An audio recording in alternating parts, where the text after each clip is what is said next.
Ladies and gentlemen, welcome to this NFL DFS 2021 Week 11 preview podcast that still needs a name. My name is Adam Kohn. I am your host.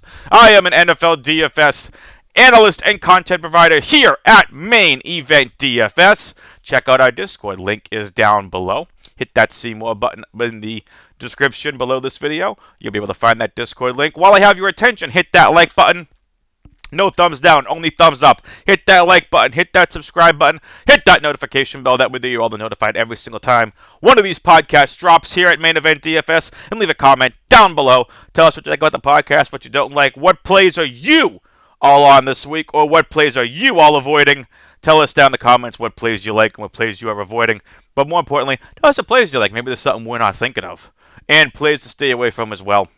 But let's bring in our guest host. He's back again, second week in a row. It's my buddy Noah Rifkin. Noah, what's up, buddy? Hey, how are you, Adam? I'm glad to be back. I'm really excited to be here.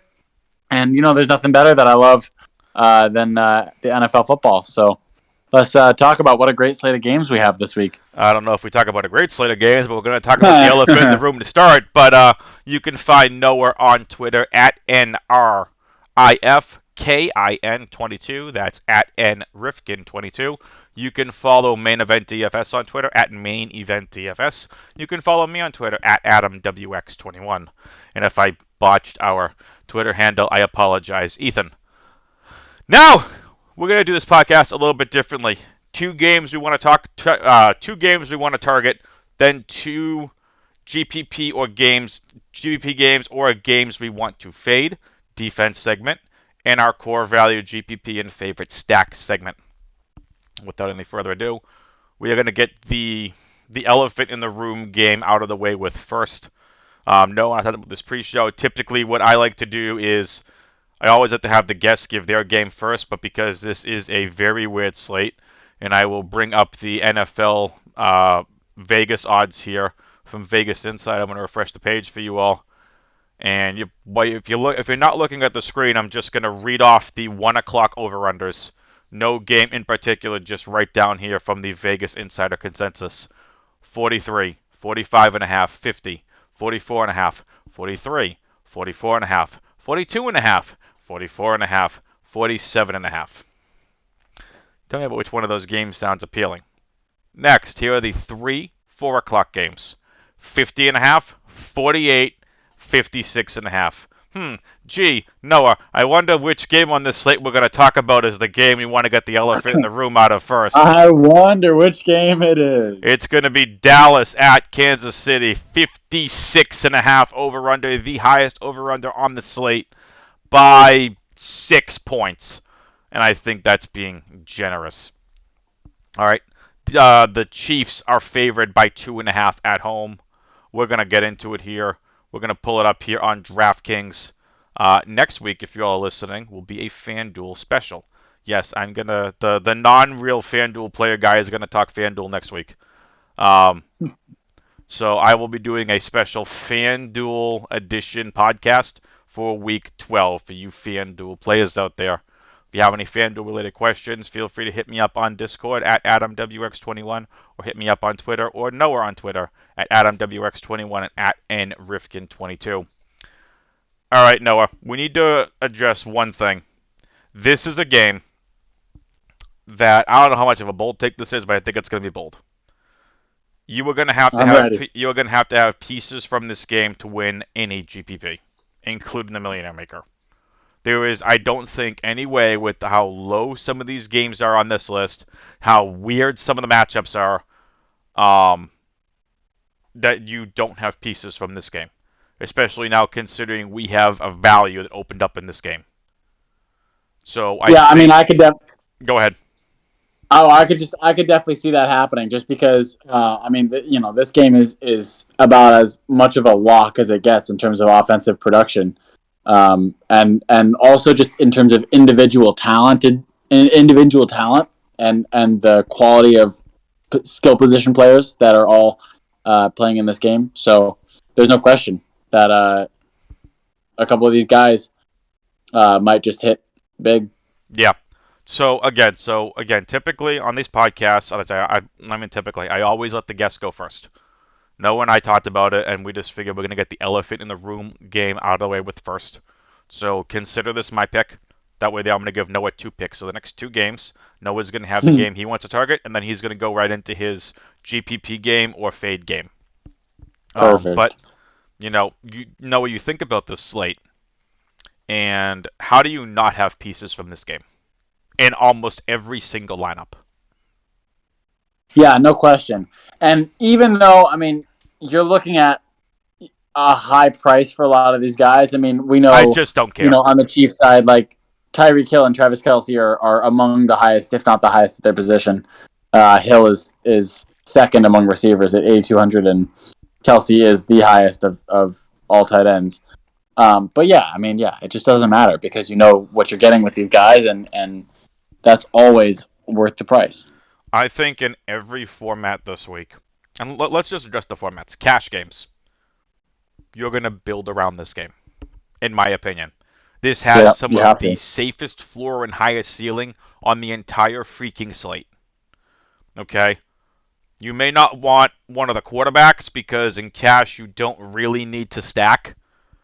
But if you want to, by all means go for it. I can see any of the quarterbacks paying off because they're so close in price. And we're going to go position by position as we always do here, Noah. But like cash games, I think you build around this game. GPPs, I think you get overexposure to this game. I think you're going to get a lot of pieces from this game in every lineup.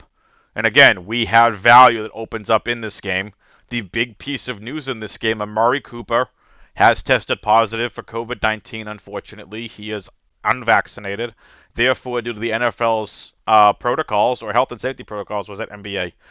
It's weird because NBA season's back 2 and a half. I think it's the NBA's health and safety protocols. But regardless, they are health and safety protocols specifically here for the NFL.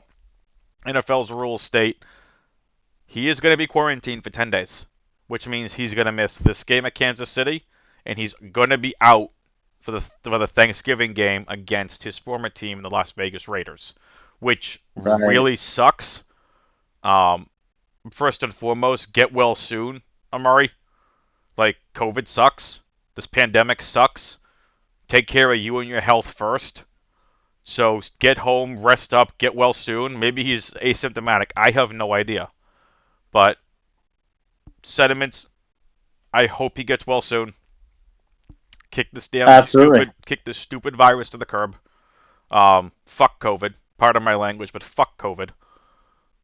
And get well soon. Can't wait to have you back in our lineups and on the field because he's a phenomenal player. Now, with that being said, we have to talk about the fantasy implications about this. When we get to the wide receiver position, we're going to talk about it. Noah, anything you wanted to say about Amari Cooper? I mean, it's unfortunate to see him come down with or contracted the virus, but I'm sure, that he'll come back healthy and he takes great care of his body as all professional athletes do. And so I look forward to seeing him return to the field as soon as he possibly can. Yeah. So Noah and I echo the same sentiments. Just get well soon. Kick this virus to the curb and get back on the field. And more importantly, take care of your health. First and foremost, it matters more than any fantasy football. Yeah, right? Absolutely. But no question. But at the same time, I have full confidence that he'll be able to do that. Agreed. So 100% agreed. Yeah. He's a fighter. Yeah. And for all we know, he's asymptomatic. And he's just yeah. So, all right. So with that being said, we're gonna get into the fantasy implications of the Amari Cooper being already ruled out for this game news. But position by position, Dallas at Kansas City, 56.5 over under. There's no way around not targeting this game first. So again, I apologize to you for not letting the guest go first. But on a slate where there's a 6-point gap from the next highest over-under game as of Friday night, I mean, yeah, that deserves to be the lead of the show, right? I mean, that's obviously the headline.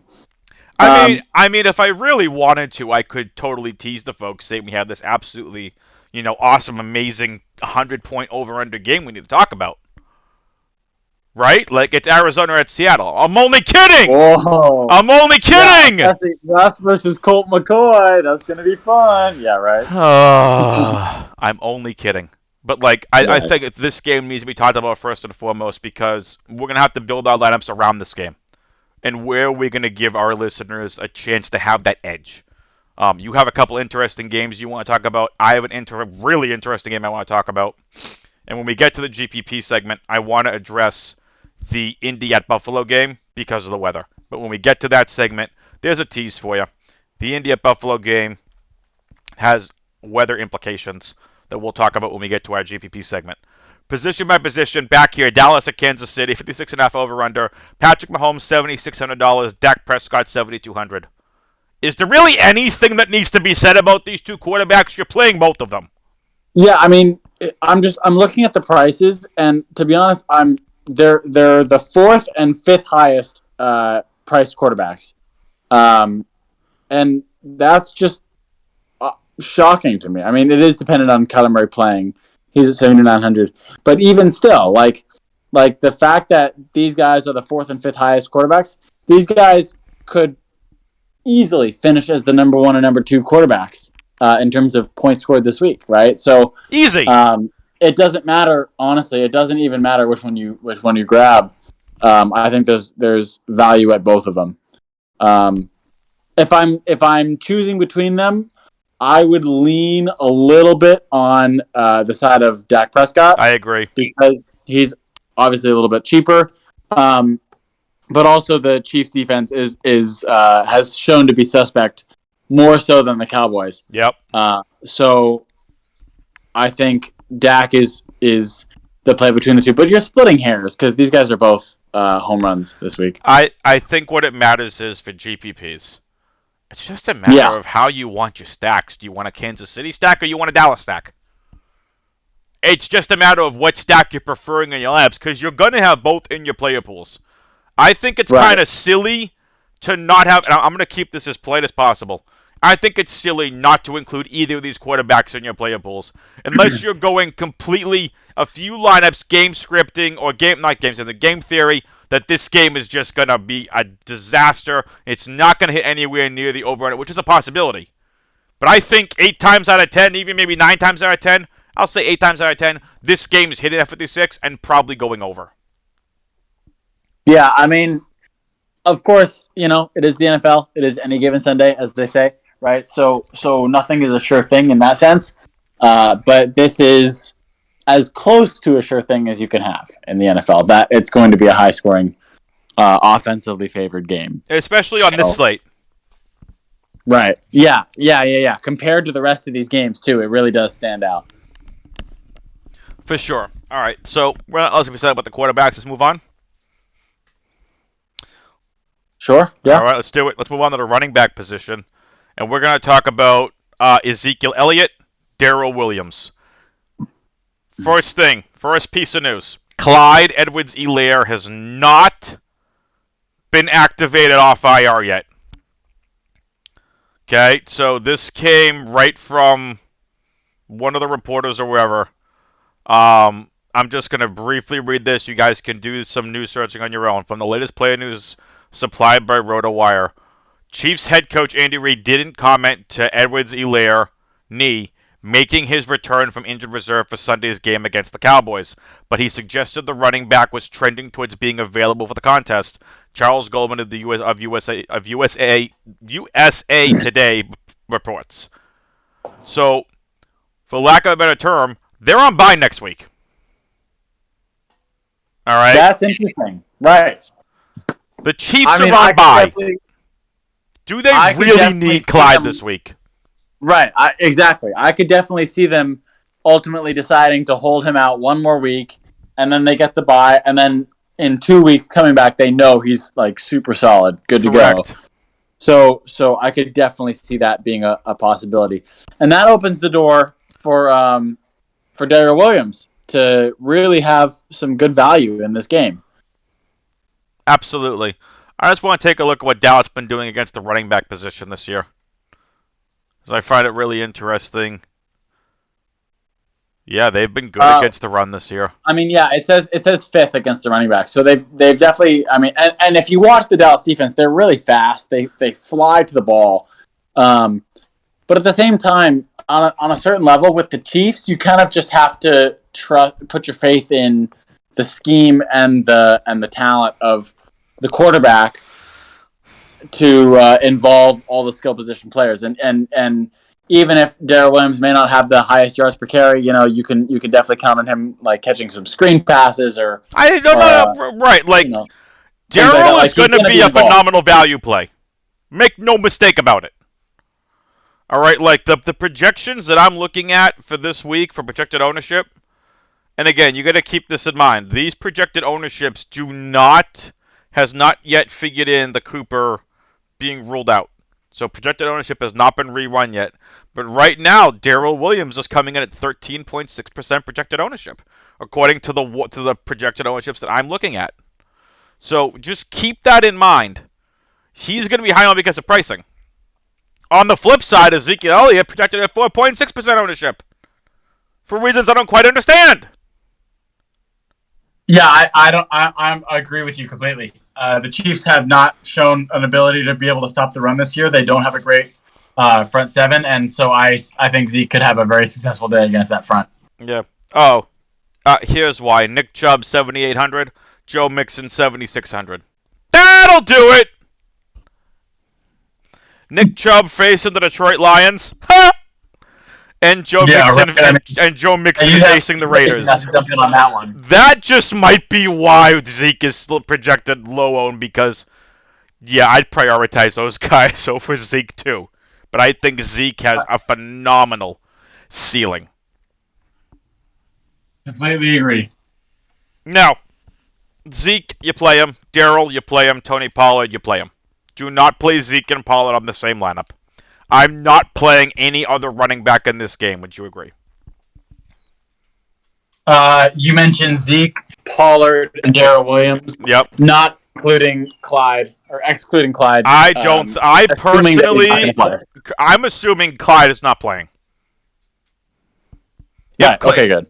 If Clyde plays, reach out to me on the Main Event DFS Discord or on Twitter, and I'll give you my updated thoughts. But I just can't. I don't think Clyde's going to play in this game. I would agree with that. I think it just makes more sense for them to hold out on Agreed. That. The Chiefs need him for their Super Bowl run.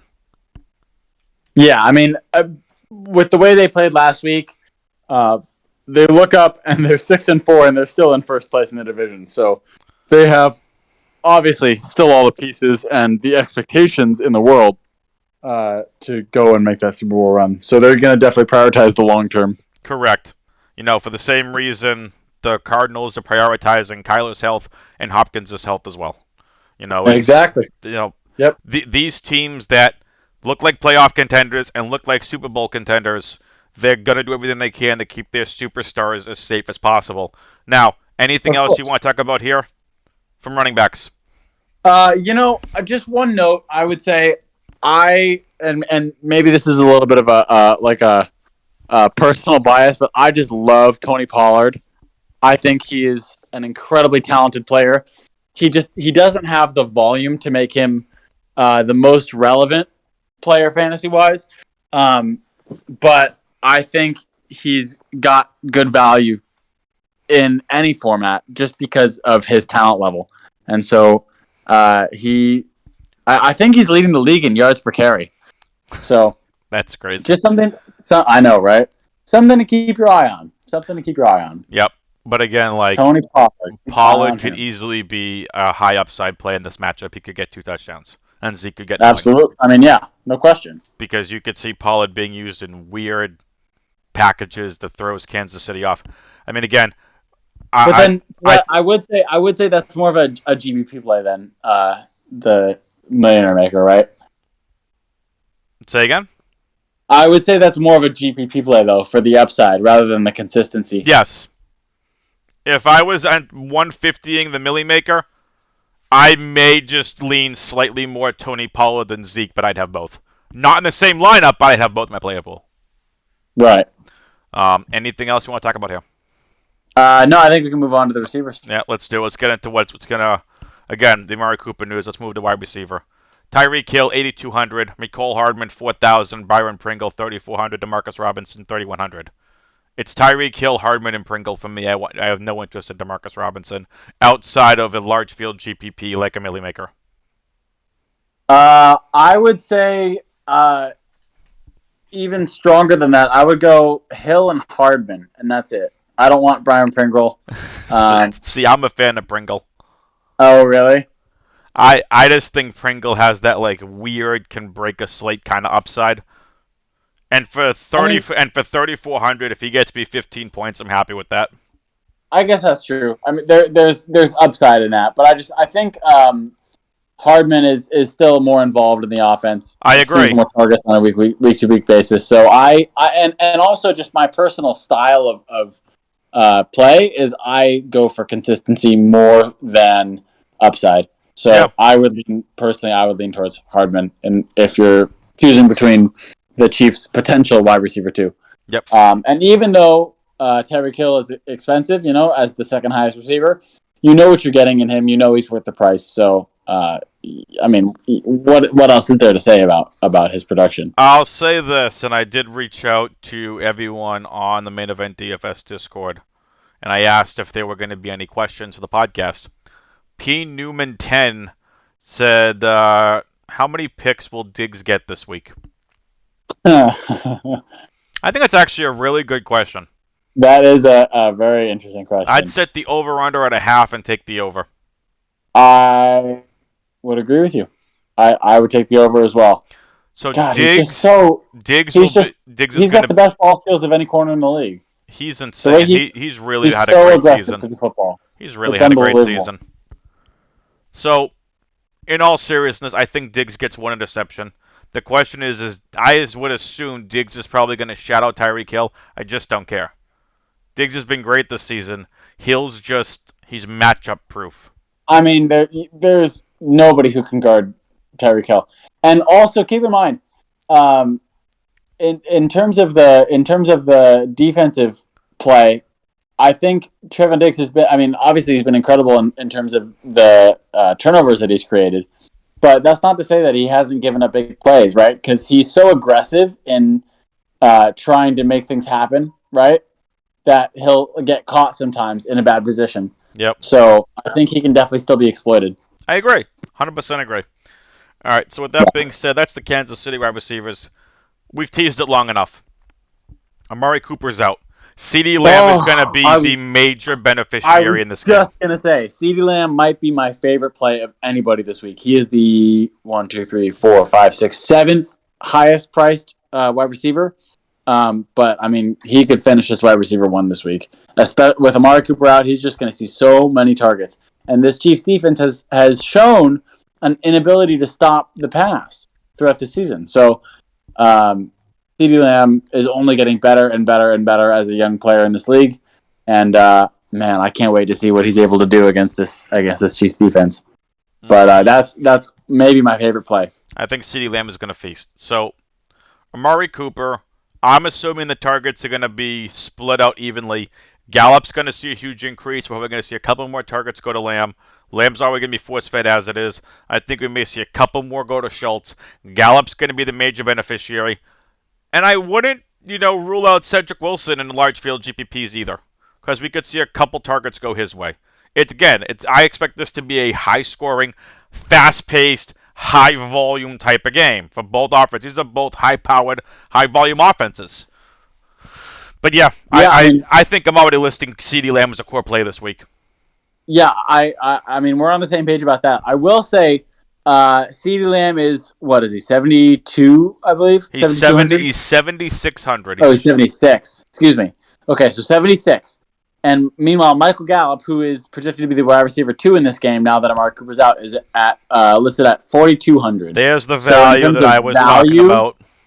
Right, in terms of value, that's a great play there too. Although the floor and ceiling is obviously not quite as high. Which is, again, that's where the value is coming in, and then we get into the tight ends here real quick, and Cedric Wilson's 3,200.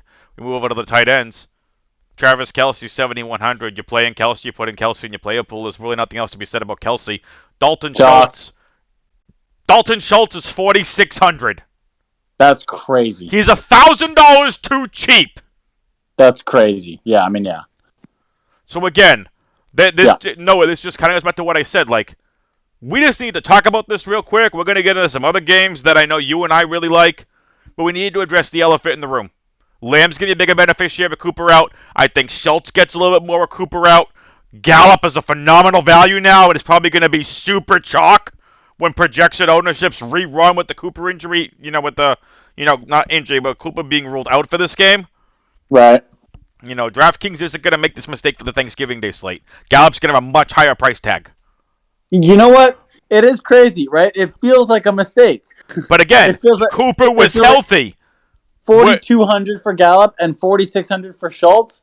All three Cowboys receivers, but especially the two value plays in Gallup and Schultz are just absolute locks for me this week. Again, like how can you not? Right, and again, I agree with you. It's just Cooper was healthy. There was no indication of him being out. So I understand why it was listed. So again, this is the value that opens up, which is just why I'm saying Gallup is probably a cash game play with how cheap he is. Yeah, I would agree with that. This is just what I'm saying. This is a game, in my opinion, Noah, you can tell me if you disagree. This is a game you're going to, if you're hand building, you want to try building around. This is in cash, you're probably starting in this game and then figuring out where else you want to go. You want to get a Chubb, you want to get a Jonathan Taylor, you want to get a Mixon, you want to get some of these other guys. That's fine. I have no problem with that. But keep in mind, this game is the highest over-under on the slate as of Friday night by 6 points. You have to get exposure to this game, in my opinion. This is an interesting question. How many times do you think is there a game that is listed as a full touchdown ahead of the rest of the games in terms of the over-under? It's crazy. Right? That just doesn't happen. Nope. Well, let's get into it. Let's get into another game we want to talk about here real quick. Noah, sure. Talk about your game. It's Cincinnati at Las Vegas. This game as of Friday night is listed at 50.5 over-under. With, hang on, let me just double check. I'm refreshing. Okay.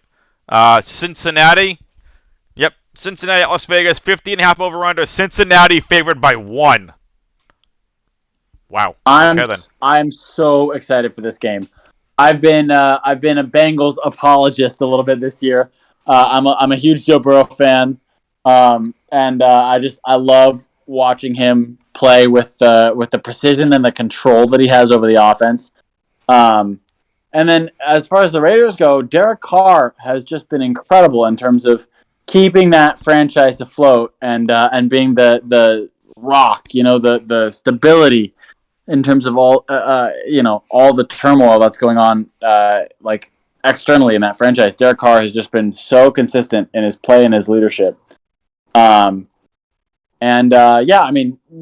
scoring obviously comes down to the play of both of these quarterbacks. And these are both talented quarterbacks with great offensive pieces around them. And so I see this being a high-score game as well, all around. Yeah. Well, let's get into it. Joe Burrow, 6,600. Derek Carr, 5,900. Derek Carr for 59 is a great value, I think. Derek Carr has quietly had I would call him a top 10 quarterback in this league at this moment in time, with the way that he's played this year. Football-wise, I can see fringe top 10, maybe top 12. Fantasy-wise, hasn't gotten there. Right. Definitely, the fantasy production is a little bit lacking. But one thing that I do keep kind of coming back to in terms of when I'm making decisions between this player or that player, obviously you want to think about the matchup, think about the weather conditions, all that stuff. But to me, what often makes the decision is who is a better football player, right? Because that is how they impact the game. And all these external factors may impact the game, but a player's performance ultimately comes down to how does that player perform individually. and I have confidence in Derek Carr to perform. So Yeah. I and especially for that value, I really do like him at 5,900. I agree in terms of the value on Carr. I think Burrow is a great play at $6,600. Unless I say about Burrow. High volume offense, meh defense. Burrow's just a great play this week. I agree with that as well. Excellent. Well, let's move on to the running backs. We already talked about one earlier. Is Joe Mixon, 7,600. Josh Jacobs and Kenyon Drake on the Raiders side of things, 6,000, 5,200 respectively. I have no interest in RJP, Ryan. It's the entire Joe Mixon show here. Yeah, no question. Even for that price, Joe Mixon has just been so consistent this year, and the Raiders defense really doesn't scare you in terms of stopping the run. I will say though, I don't love the committee for the Raiders, and I think they're both a little bit overvalued on their DraftKings price. So I would, if I were making that lineup, I'm most likely staying away from both of those players.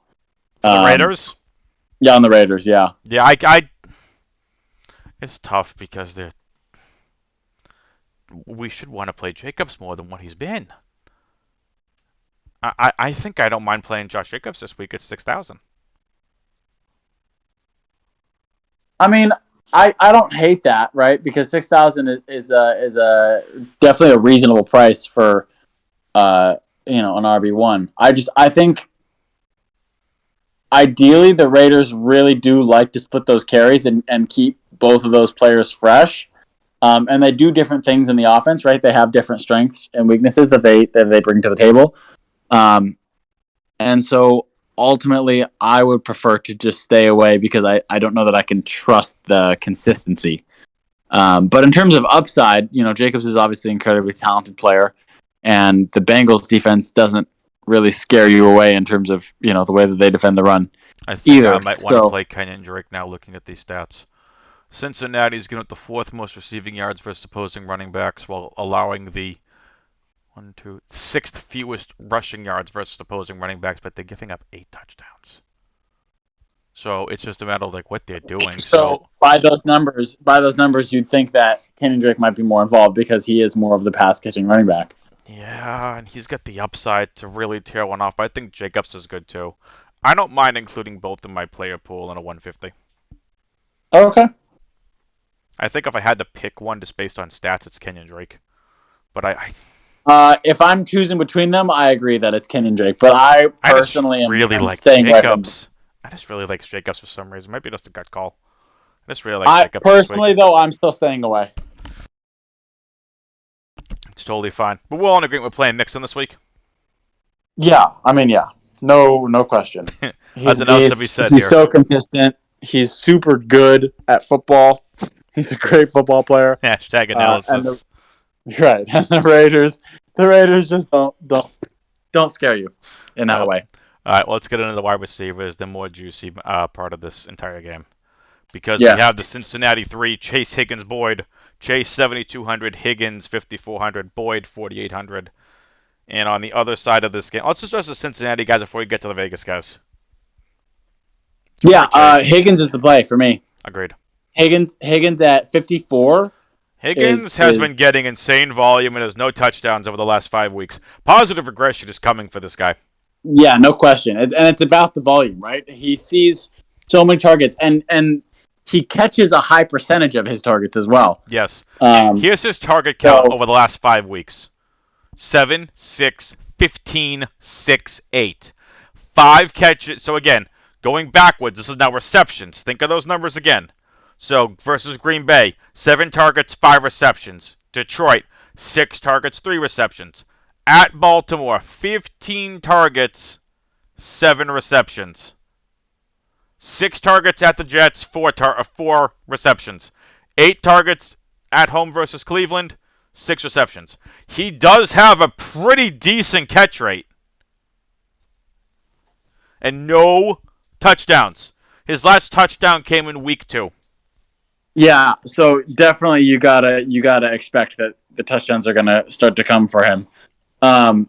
But yeah, I mean, it's such a positive sign that you can see how involved he is in the offense, and he's only going to continue to be more and more involved as he and Joe Burrow both grow together as young players, right? So, Yep. and their chemistry keeps growing and getting better and better. So yeah, definitely big things are in store for T. Higgins this week and beyond. Yeah. Well, let's talk about. I already have him up on the screen because it's something we need to talk about. Is Jamar Chase, the guy that Burrow already has the chemistry with because they played together at LSU. Right, of course. Over the last 5 weeks, here's his target count and reception count. At home versus Green Bay, 10 targets, 6 receptions. 6 targets, 4 receptions. 10 targets, 8 receptions. 9 targets, 3 receptions. That was at the Jets. 13 targets last week at home versus Cleveland, 6 receptions. Yes, he's had 3 touchdowns over that span. Yes, he's had a ridiculous amount of yardage. He's also dropped, I think, 2 touchdowns in that time. Mm-hmm. And he fumbled twice. And he's fumbled twice. But he has that GPP winning upside. In a week where we're going to be playing a lot of the Dallas Kansas City players, can we afford Jamar Chase is going to be the question. I want Jamar Chase, T. Higgins in my player pool. Even Tyler Boyd I put in my player pool. I'd focus on Higgins for value, but Chase has phenomenal upside. Well, we're in agreement on that. Definitely Higgins is the value play. But is there a receiver in the NFL that has more upside than Jamar Chase in terms of his explosiveness, big playability, chemistry with his quarterback? Tyreek Hill. It's right, but it's a very short list. It's a very short list of guys that you can rely on getting a high floor and a high ceiling, right? Jamar Chase is definitely one of those guys. He's got the floor because of the chemistry with Joe Burrow, and he's got the ceiling because he's just a special player, and he's incredibly explosive and dangerous in the open field. This is true. All right, so all 3 Cincinnati wide receivers are in play for you? Yeah, and I guess Tyler Boyd is kind of a footnote at this point. He has been delegated to the third wide receiver in that offense now that Higgins and Chase are coming on so well. We all kind of figured that too. But again, he has a role to play. Right, exactly. He absolutely does. And for fantasy football purposes, he plays that role extremely. For football purposes, he plays the role extremely well. So he's a valuable part of the Bengals offense. Just for fantasy, it's just right. He definitely carries. We can't really count on him.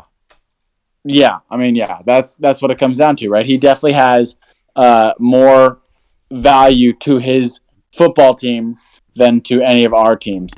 But the 4,800 price tag is tempting. It is tempting. So again, I think all Cincinnati receivers are in play. I'm going to rank them like this in terms of safety. Higgins, Chase, Boyd. In terms of upside, Chase, Higgins, Boyd. Think of the format you're playing. Think of what kind of tournaments you're in, whether it's a cash game. For cash, I'd prefer Higgins to Chase. There's much more. It's cheaper. I think $1,800 difference, and I can get more of those higher priced guys in the Dallas Kansas City game. But Chase, I think for GPPs, has a phenomenal ceiling this week against a bad Raiders defense. Actually, I can't even say a bad Raiders defense. They've been better this year. But this should be. They have been better. This should be a high-scoring game. They're very aggressive. I've noticed they're kind of similar to the Dallas defense. They're not quite as good, but they do play fast and they play physical like that. They've gotten better this season, no doubt. So let's get to the Raiders. All right. It's the Raiders. Thank you, Chris Berman. Hi. Hey, you know what? When I have the opportunity, I can't pass that up. That's just fair. It's so fun. The Raiders. Yeah, there you go. See, you gotta get in on it. Speaking of the Raiders, Hunter Renfrow is the only wide receiver I'm interested in from the Raiders. Maybe some Bryan Edwards, maybe a Desean Jackson, maybe a Zay Jones.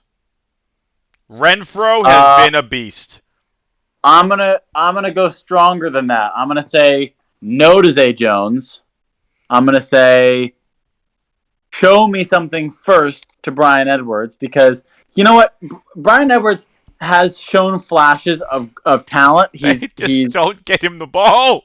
I know. Yeah. I mean, he's capable of big plays, but he's just so he just hasn't proven any kind of consistency, and so I just can't rely on him. I don't feel comfortable trusting him in my lineup. Yeah, who is the other guy? I mean, Desean Jackson, I know. right? Oh yeah. Oh man, Desean Jackson. Yeah, exactly. Who's the other guy? Right. I mean, yeah, Desean Jackson. So, yeah, Hunter Renfro's the play.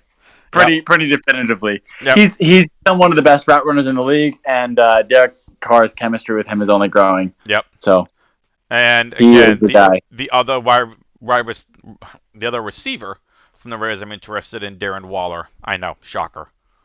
Well, yeah, that's pretty. I mean, I was gonna say chalk, but tight ends are never chalk, so it's kind of tough. But Darren Waller is as talented as there is a player at that position. And positive regression for this guy is going to come. Last week was brutal. And the reason last week was brutal, he had a couple of big drops. He could have had characteristics as well, right? I mean 7 targets, and I think the 2 or 3 that I saw that were drops, that 6.4 fantasy points could have been much bigger. Yeah, he also caught a touchdown that was called back for a holding penalty. Yeah, I saw that. So it is, it is a little bit fluky of a low score. I wouldn't say that should scare any owners off. Nope. From drafting him again this week. Yep. Trust the talent. Trust the player. Yep, agreed. On the Cincinnati side, CJ Uzoma is in play for me as a value tight end. I agree. I really like the chemistry that he's shown with Joe Burrow. Agreed. And he's kind of been quietly a touchdown machine this year. So 5 touchdowns on the year. 5 touchdowns on the year. Okay, well maybe not quite as much as I thought, but he's had he's shown the ability to have a multiple touchdown game, right? You got it. And he's shown that level of involvement in the offense. He had 2 at Baltimore. Right. So keep that in mind. But 2 targets, 3 targets, 3 targets, 4 targets, 5 targets. He's been getting a little bit more involved. But again, it is what it is. It's not like he's getting a ridiculous amount of yardage on it like Baltimore. No, but it is trending upwards. It is. I'm just saying, like, if you're looking for a value tight end, I think you can do. I think CJ Uzoma is fine. Would you agree? I agree. All right. Cool. Yeah. I think he's a fine value play. All right. He's not someone that I'm like really going out and targeting in all my leagues, but definitely in play. Yep. In terms of the value. Alrighty. Time for our second segment here on the show.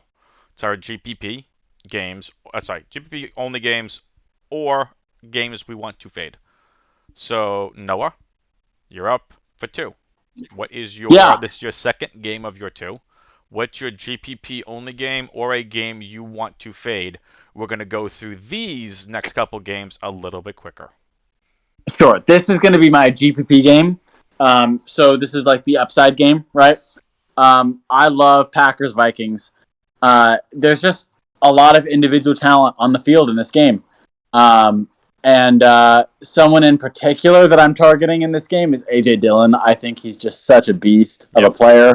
And he finally has an opportunity to show that to his team and the public audience.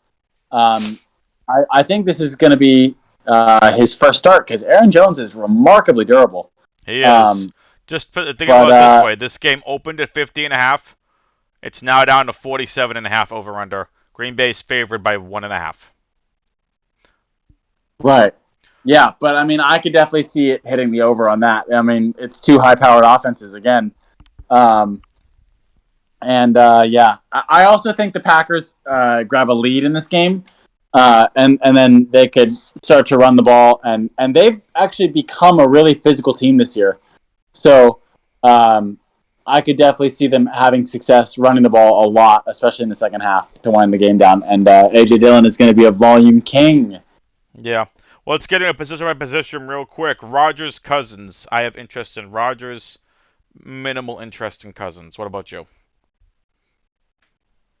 I would agree. The Packers defense has faced in the last 3 weeks the Cardinals, the Chiefs, and the Seahawks offense, and they've allowed 2 touchdowns, I think, in 3 weeks. Yeah. Against those quarterbacks, against Russ, Mahomes, and Kyler Murray. So, no disrespect to Kirk Cousins. I actually, you know what? I'm a Kirk Cousins believer. He gets a lot of hate, and I've long said that he's a very talented quarterback. He's 10 to 12, top 10 to 12 quarterback for me, but he's not good enough to really impact the game on that level against this really, really formidable Packers defense. Yeah.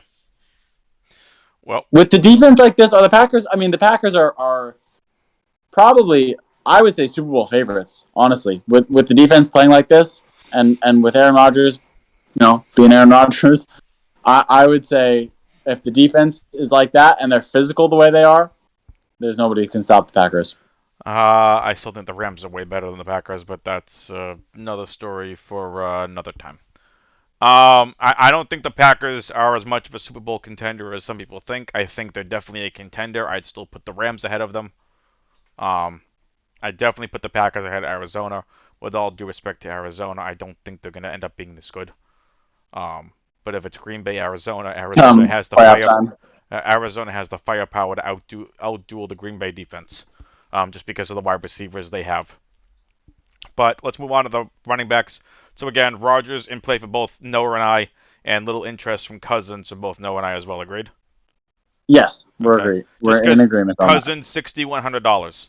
Little expensive. Yeah, there's better value plays. I mean, we just talked about Derek Carr for 59, right? So why would you go Kirk Cousins against that Packers defense when you could get another guy for cheaper? Yep. All right, let's get into it. You already talked about him, my dude. You've already talked about the one, the only, Mr. A.J. Dillon. He's 6,200. Yeah, big A.J. Dillon week. I love it. 6,200 is a great value too, because he's going to be getting 90% of the workload now that Aaron Jones is out, and especially because he's such a physical back too. He's one of those guys, I think, who can get stronger as the game goes on, right? So they're just going to keep feeding him the ball. Yep. And he's just going to be a volume monster in this game. You got it. And Green Bay being a funnel defense, we don't talk about it, but just keep it in mind. Dalvin Cook is 8,200. You're playing Dalvin Cook. Yeah, I mean, he's expensive, but you know what you're getting. I mean, he's one of the premier talents at the running back position. So you pay for a reason. Yep, and Green Bay is a funnel defense. You can run against them, tougher to throw against, tougher to pass the ball against them. Right. And tougher for receivers. So Cook's in play. Dillon's going to be seeing, I think 90% is a little much. I think you're probably going to get a little bit of, what is this, Patrick Taylor? But yeah. Yes. A.J. Dillon's going to get a bulk load of the work. Anything else for running backs? That's pretty straightforward. Yeah, I mean, it's those two guys. They're both very much in play. Although, yeah, I do like Dillon significantly more for his price. Agreed. Let's get into it. Wide receiver. Devontae Adams, 8,400. Randall Cobb, 4,400. Allen Lazard, doubtful, 4,100. Valdez-Scantling, 3,700. Hello, Valdez-Scantling value. I actually would go a different route. I kind of like Randall Cobb in this game. I quit. Quit. Noah's going to talk about the rest of the game. I'm out. Bye! All right. Well, gladly. I will talk about it. Randall Cobb is just one of those guys who performs in these rivalry games, right? In the divisional games. He's just got that chemistry with Aaron Rodgers. He's got a nose for the end zone. If I'm picking for an upside play, I trust Randall Cobb to be more involved than Valdez-Scantling is going to be. Valdez-Scantling is coming back from injury. All kidding aside, Randall Cobb is a fine play. 4,400, fine value play. Here's the thing with Valdez-Scantling. And by the way, you're playing Devontae Adams. Shocker. Yeah, I mean, yeah, we didn't address that at the top of that Shocker. little piece right there, but I mean, yeah, even for 8,400, it's He's Devontae Adams. he's Like what? fully Like he's fully off the injury report as Valdez-Scantling. Week 1 at has New he had Orleans. a full week of practice? Is the question to be determined as well. He was limited in practice for the second day on Friday, but Okay. he now has no injury designation. Okay. Well, that's good. We love to see that. I think he's trended in the right direction. 2 targets each of the last 2 weeks. I think he's trending in the right direction against the Minnesota secondary. I think Valdez-Scantling at 3,700 is just a great value. Week 1, 8 targets, 3 receptions. It was New Orleans defense. It was the Rodgers didn't care kind of game. Right. Well, not that he didn't care. He was just didn't care. Laughing on the sideline, right? Who's laughing now? Yeah, I mean, I don't think it was the Rodgers didn't care game. Like the New Orleans defense is also just really that good. Yeah, no, of course. So I mean, like, 4 targets, 3 receptions, 1 touchdown, 59 yards at San Francisco. $3,700. Yeah, I mean, but the thing I'll is, take 14.9 points. He has to. I mean, he has to score to make himself relevant. I think he can break off a long touchdown in this game. Cobb's the slot guy. Right. He's gonna have more volume. But I mean, certainly there's the big play opportunity with Valdez-Scantling, and he's got the speed to burn over the top. But you're betting on him getting that one play, which is hard for me to personally. That's just a little bit less appealing to me. I think Valdez-Scantling is a great large field GPP play. Okay. So, I mean, I don't think he's a bad play. I think there's guys that I would prefer at that. Totally fine. All right, moving over to the Minnesota wide receivers: Justin Jefferson, Adam Thielen, KJ Osborne, $8,100, $6,600, and $3,400 respectively. Take it away, because I have my thoughts on these players. We're gonna try wrapping this game up rather quickly. We're trying to keep this podcast to an hour. Folks, I apologize. These podcasts have been so long, but like it just goes, man. I mean, we're flowing. How can you exactly like we love detail talking about these players. I know. Here's what I'll say. Last week was a big Jefferson week, right? And we did say that coming in, like he's gonna feast on this Charger secondary. I think the Packers are a different level defense than the Chargers, and I think their focal point will be stopping Justin Jefferson. Jair Alexander shadow coverage. Right. So that's not to say that he won't be successful, but because he's still Justin Jefferson and he's an absolute dog. But for the price point, I actually think I would rather have Thielen in this game because presumably with the attention going to Jefferson, Thielen could see more one-on-one opportunities, and he's one of the best route runners in the league. So I would advise most teams to not cover Adam Thielen one-on-one throughout the game because he'll make you pay for that. Yeah, and I think I could definitely see that happening with him. I just think Sunday. Adam Thielen's is just a better play in this game. Again, Jair Alexander shadow coverage on Jefferson. I just think Thielen's going to be who Cousins is going to look to. Minnesota's probably going to want to slow the pace of this game down to keep Rodgers off the field.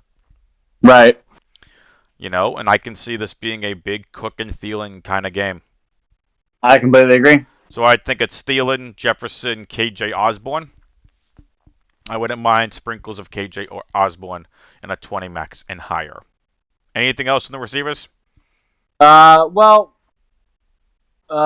excuse me. No. KJ Osborne was not involved in the game last week, but they might look at that and say, we need to get this guy going a little bit more. So I could see them making a pointed effort to get KJ Osborne the ball. Yep. I mean, we've seen D.D. Westbrook involved a little bit, but it's still KJ Osborne as the third wide receiver in that game and on this team. Yes. All right, tight ends. Conklin, Lewis. I have no interest in either. Yeah, I mean, it's sort of hard to say. You did actually mention Conklin last week, and he I caught 2 did. touchdowns. He did. So, props to you for that one. That's a good call. Thank you. But it was 3 catches for 11 yards and 2 touchdowns, right? So it's great that Kirk Cousins is looking at him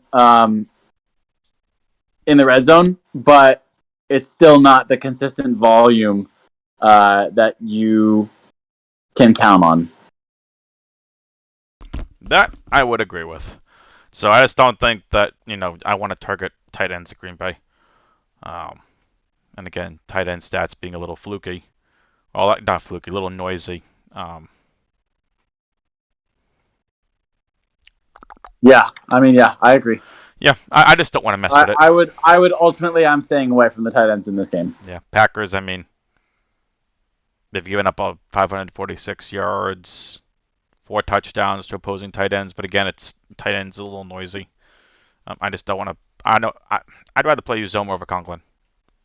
Yeah, no question. So, all right. Anything else in this game you want to talk about before we move on into the next game? No, let's move it along. All right. I mentioned to you all that we're going to talk briefly about the India-Buffalo game. The reason I said that is because there are 2 games we want to talk about. And I'm going to target for GPP only Houston at Tennessee. However, bear with me a moment. Indy at Buffalo. If you head over to RotoGrinders, this is a free tool. You head over to rotogrinders.com, you go to the NFL tab, you go down to NFL weather. This is Kevin Roth. He's the meteorologist for RotoGrinders. Awesome guy. He's got 2 games listed as orange. Houston at Tennessee with rain likely during the game. Indy at Buffalo, rain likely, winds around 15 miles per hour sustained. Here's the Houston Tennessee Titans game updated. Rain likely. Okay, keep that in mind. It's going to be a little warmer down in Tennessee. But it might be sloppy kind of conditions, right? You got it. And we'd look down here to the Colts at Bills. Again, same thing. Possible sloppy conditions. And again, it's colder. So keeping that in mind, weather-wise, I want to talk about Houston at Tennessee. I am going to briefly go through the entire game position by position. Noah, you can give me your thoughts. I realistically have some interest in Tannehill. I have a little bit of interest in Tyrod Taylor, but when it comes down to it, neither may end up making my player pool. Tannehill might. Thoughts? Yeah, I could definitely see Ryan Tannehill having a nice game here. The Texans defense just, can't stop anybody, right? So, I even with the conditions, I expect Tennessee to come in here and march up and down the field. This won't be much of a contest. No. So you know what though, I will say in that sense, I could see this game getting out of hand relatively early, and the Titans going a little bit more run heavy in the second half to kind of salt it away, Mm-hmm. But Tannehill against a bad Texans defense, I definitely agree, could be a nice play. I don't think Tyrod Taylor is a bad play here either. I just typically play 20 lineups. I don't know if I'll get to him. Maybe I'll get like 1 or 2 lineups to Tyrod. But it would be like it's so tough. The thing with Tyrod, I like Tyrod Taylor a lot as a player. I think he's one of the more underrated quarterbacks in the league. Agreed. And then also, if the game script goes the way we're expecting it to, and the Titans are ahead throughout most of this game, then there's going to be, a lot of opportunities for Tyrod Taylor to kind of chuck it down the field, right? And rack up those garbage time points. So in that sense, I think he could be a nice play as well. Yep. All right, moving on here quickly to the running back position. Derrick Henry's on IR. Jerry McNichols ruled out for this game. Deonta Foreman, $4,900 is a great play. Peterson, I'll take sprinkles of. David Johnson versus Tennessee, I think is interesting. If I can avoid all these running backs, with the exception of Foreman and Johnson. I was just going to say, I personally am avoiding the running back position in this game. Excellent. Nothing else. We're both in agreement. Like I said, my 2 favorites are Foreman and David Johnson. I think David Johnson could be interesting. But But again, I still think there's better plays for that price point, so I would avoid it. Yep. All right. Now we get into the reason I want to talk about this game. Is if you want to stack A.J. Brown, no Julio Jones. Brown is due for some positive regression, and against a Houston Texans defense who is bad. I don't care what the stats say, they're bad. They're bad. I think Brown could have a big day. That is some hashtag analysis right there. The Texans defense is bad. You got it. Here's the thing with Tennessee. I think Tannehill, Brown, and Chester Rogers makes for a very, very interesting large field JPP stack. Chester Rogers most likely is going to be the slot guy in a game with weather and rain involved. Chester Rogers could be peppered with targets, might get an end zone target or two, and all A.J. Brown needs is to do what he does best and make defenders look silly. Yeah, and rip off a long touchdown. It's the yak. He's a yak monster. AJ, I mean, and honestly, and that could also come in handy in this game with the weather, right? Because they get AJ Brown the ball close to the line of scrimmage, and then he can make plays with the ball in his hands as a runner. So I could definitely see them making him the focal point of the offense in a game like this. For sure. So yeah, definitely could be a big AJ Brown game. I think for me, Brandon Cooks is a great one-off. He's going to be involved. The Tennessee secondary is... I'll watch my language. The Tennessee Titans defense is fucking terrible. Okay, there. I said it. All right? I said it. It's absolutely terrible. I don't care what you say.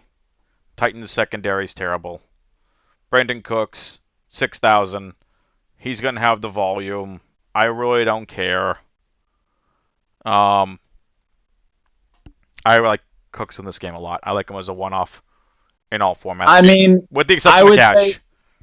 I would say, like, he does have an opportunity this week and every week to be a high-volume play because he's Brandon Cooks! Far and away the most talented player on the offense in Houston. But I actually would say 6,000 for him is a price that I'm probably not willing to go to.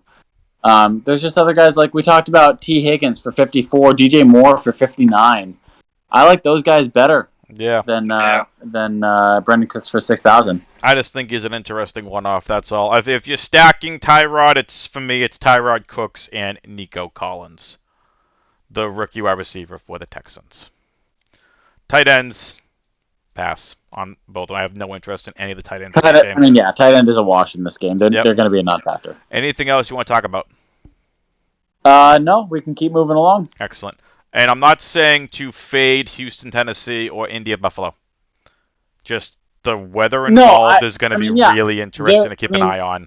Honestly, all four of them, well, less so Houston, although they do have Brandon Cooks, but all four teams do have fantasy-relevant players, right? They do.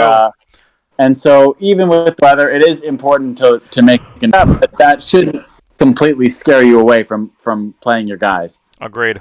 Let's move here in very quickly, talk about defenses in this game. Defenses on this slate. Noah, sure. I will let you go first with some defenses you want to target this week. A defense that I like this week is the Ravens playing against the Bears. On the road, okay. I think the Ravens are an aggressive team. They have had tackling problems, but Justin Fields has shown that he has gotten better, but he's still not the most developed in terms of his decision making, and I think he's susceptible to turnovers. Got it. Any other defenses you like this week? These are all defenses that are towards the top of the price point. I think the Dolphins against the Jets are chalk. The Niners against the Jags are chalk. Actually, one that really does stand out to me, and you may call me a homer for this, but I stand by it, is the Hawks defense at 2,700 against the Cardinals. Again, that is dependent on whether Kyler Murray plays. But Homer! over the last 4 or 5 games, the Seahawks defense has completely turned the page, and they've made a real statement. I think they played one of the best defensive performances of the entire season last week against Green Bay, allowing 17 points, but 3 points through 3.5 quarters to the Packers offense. Homer! So that's my take for you. Hot take or no, but Homer! Excuse me. No, you're right. Especially if Kyler's out, the Seahawks defense is really, really, really interesting. And Seahawks at 2,700 is really interesting. Anyone else you want to talk about before I rattle off mine here? No, go for it. All right, let's do it. Titans, I think, are interesting at 3,900, but they're going to cost you. 49ers on the road. Fucking terrible. They are terrible, but Houston's worse. 39. Yeah, okay. Fair enough. Houston's worse. Houston's worse. In a game with weather. When in doubt. Yeah, that's true, too. Yeah, right? When in doubt, bet against Houston, right? So, right, again, the GPP side of it is, it has the upside. I don't know if it gets there all the time, but it's a game to keep in mind to try to get maybe some pieces from. But, you know. I agree with that. You also didn't hear me that excited about playing anyone from Houston outside of Brandon Cooks either. Yeah, but they just have no talent. They have no talent. That's the problem. Yeah. All right. So with that being said, I think what's really interesting here is the Niners on the road at Jacksonville. I think is just something to keep an eye on. Yep. So keep in mind on that. Niners on the road. I think the Dolphins on the road are interesting. They haven't been great this year, but Dolphins are interesting. Knowing the Cardinals, Ravens are fine. Bills at home in a weather game. I like that at 3,200. Browns, probably one of my favorite defenses on the entire weekend. No Jared Goff. Goff is listed as doubtful for this game. Probably not going to play. I think it's Tim Boyle, who I think is the quarterback that's going to take the... Yeah, Tim Boyle. Yes. It's Tim Boyle. Right. Not David Blau. It's Tim Boyle. I think the Browns defense is firmly in play. Probably my favorite defense on the entire week at 3,100. I like that take quite a bit. Philly's interesting at 2,900 at home versus New Orleans and Trevor Siemian or Hill or Taysom Hill or whoever plays. I think Carolina has a little bit interesting at home versus Washington. I like the Seahawks. I'd say the Raiders purely based on sack upside, but I think even that's a little bit of a stretch. Right. The Bears just lost Khalil Mack for the rest of the season. He had season-ending surgery on his foot. I saw that. Yep. So that's one big pass rusher down for the Bears, but they're still interesting at home. Only 2,500 against Baltimore. That's really it for me in terms of defenses. Should we get into our final segment? Yeah, let's go for it. Let's wrap it up. Core, value, GPP, and favorite stack segment. Gonna do this a little bit differently. Who you got? 1 to 2 core plays this week. I think we both kind of already said CeeDee Lamb. Yep, CeeDee Lamb is a guy. AJ Dillon is a core play for me. I would say. How about some value? You know what? Those are the two that I feel the strongest about. And totally then fine. I would also throw in Adam Thielen maybe as another guy that I'm really interested in this week. Okay. Talk to us about some value plays that you like. All right, so we'll just do this a little differently. You got your core. Core for me is CeeDee Lamb. I think. Yep. I think Nick Chubb. 7,800 at home. Nick Chubb is a guy who feels like a lock for a big week against that Lions defense. And I'm sure he's chomping at the bit, ready to get back on the field too. Yeah, so, no question. All right, he's ready to go. Value, who you got? We touched on it earlier. Michael Gallup is a guy. Yep, agreed. He's on my. I He's think. definitely on my list. Yep, and Dalton Schultz as well at the tight end position is an incredible value. Yep, agreed. Here's a little bit of an underrated name. I really like Elijah Moore. He's come on really strong the last few weeks. It is Joe Flacco's first start back on the Jets. That might not last long. No, it won't last long. But when you're a new quarterback, I mean, your primary goal is to get the ball in the hands of the playmakers, right? Make your life easy.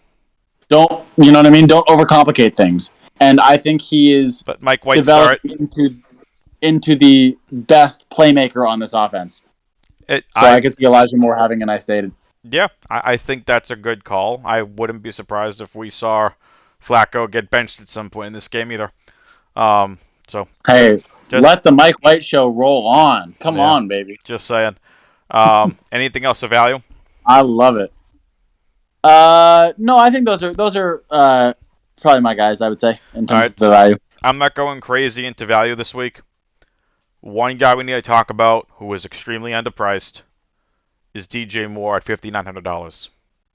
DraftKings, what are you doing? I know. I agree with that as well. What are you doing, DraftKings? Come on, man.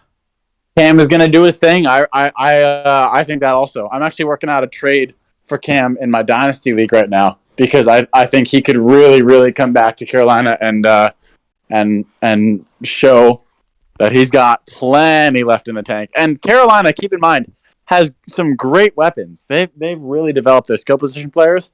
And people say, oh, well, he wasn't good in New England. New England had nobody.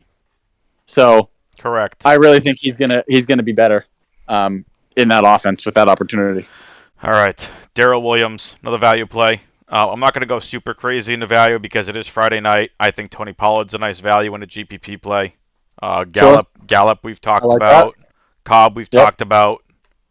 Rashad Bateman's an interesting value play. AJ Green, Robbie Anderson, Traquan Smith is an interesting name. A lot of different value plays. Like I said, Dalton Schultz is $1,000 too cheap. Yep. GPP plays. Again, a little different rather than rattling off an entire list. Do you have 2 to 3 GPP names you're thinking of? This is the upside potential? Correct. This is guys for GPPs / tournaments only. Not really guys that have like a safe floor for cash, but guys you would target in the GPP. I would say Joe Mixon is a GPP play. I like it. I think he's. I mean, we already talked about that, right? But he's, super high value. Nick Chubb again. You're not getting value for him, but it's just such a home run, right? In the value, and Dak Prescott at quarterback.